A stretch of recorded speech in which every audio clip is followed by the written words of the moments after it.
చతుస్సాగర పర్యంతం గోమహాదేవేభ్యః శుభం భవతు.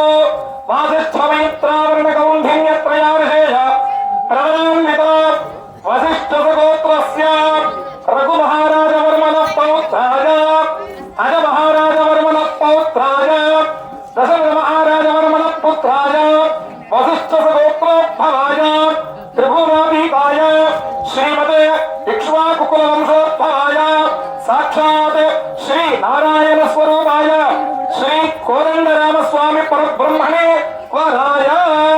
అబ్బాయి గురించి వాళ్ళు ఏం చెప్పారు విన్నారా? చతుస్సాగర పర్యంతం, ఈ 4 భువనాలు 4 సముద్రాల పర్యంతం వరకు మీరు వెతికిన ఇంతమంది చక్కని అబ్బాయి రూపంలో కలిగిన వాడు సౌందర్యవంతుడు దొరకడట మీకు. మా అబ్బాయి యొక్క గోత్రం ఏ గోత్రం? వాసిష్ఠ గోత్రం.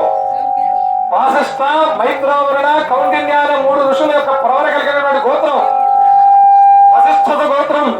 రఘు మహారాజు అనే మహారాజుకి ముని మనవుడు, అజ మహారాజుకి మనవుడు, దశరథ మహారాజుకి కొడుకు అయినటువంటి వసిష్ఠ గోత్రంలో జన్మించినటువంటి ఈ 14 లోకాలు ఏలుగుతున్నటువంటి చతుస్సాగర పర్యంతమైనటువంటి ఇక్ష్వాకు వంశ కులోద్భూతుడైనటువంటి సాక్షాత్ ఎవరి స్వరూపుడైన స్వామి నారాయణ స్వరూపుడైనటువంటి కోదండరామ అనే పేరు కలిగినటువంటి వరుడు మా దగ్గర ఉన్నాడు అని చెప్పారట.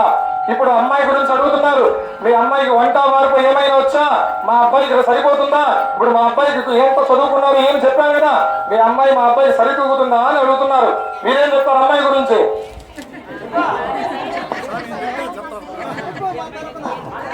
ఇప్పుడు వాళ్ళు ఏమి చెప్తున్నారు? చతుస్సాగర పర్యంతం శుభం భవతో మహాదేవేభ్యః శుభం భవతు.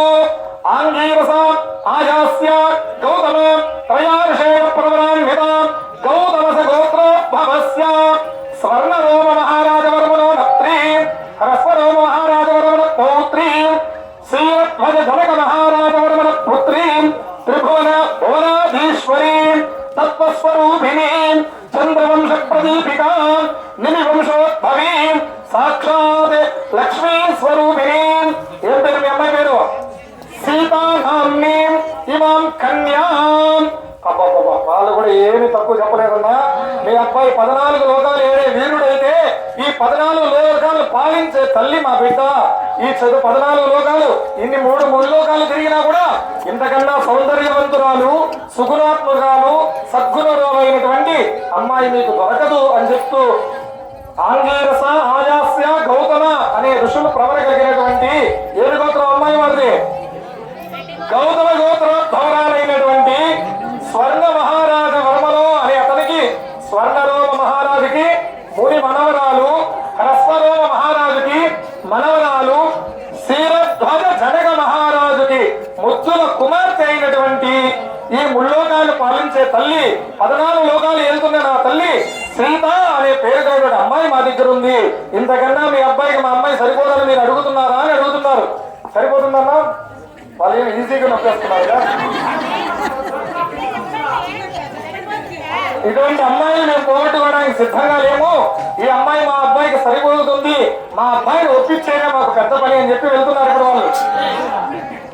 అప్పుడు అమ్మవారి దగ్గర చెప్తున్నారట, మీకు అమ్మాయిని చూశాము, అమ్మాయి మీకు అన్ని రకాలుగా సరిపోయే తల్లి కాబట్టి ఆవిడని మీరు వివాహం చేసుకోవడానికి సిద్ధమేనా అని అడిగితే చిరువందహాస చిరోద్భూత శరణాగతోత్సవ తరగత్రాయమైనటువంటి ఆ కోదండరామస్వామి చిరునవ్వుతో అంగీకరించినట్టుగా సాక్షాత్కరించి కోదండాన్ని కూడా పట్టుకొని బయలుదేరారట కళ్యాణానికి. చిరునవ్వులతో ఉన్నటువంటి ఆ రామనాథ స్వామిని చూస్తానికి 14 లోకాలున్న దేవతలు, 3 దేవతలు అందరూ కూడా ఈ పందిరిలోకి వచ్చి కూర్చొని ఆ రాముల వారి కళ్యాణాన్ని వీక్షించడానికి వచ్చారట.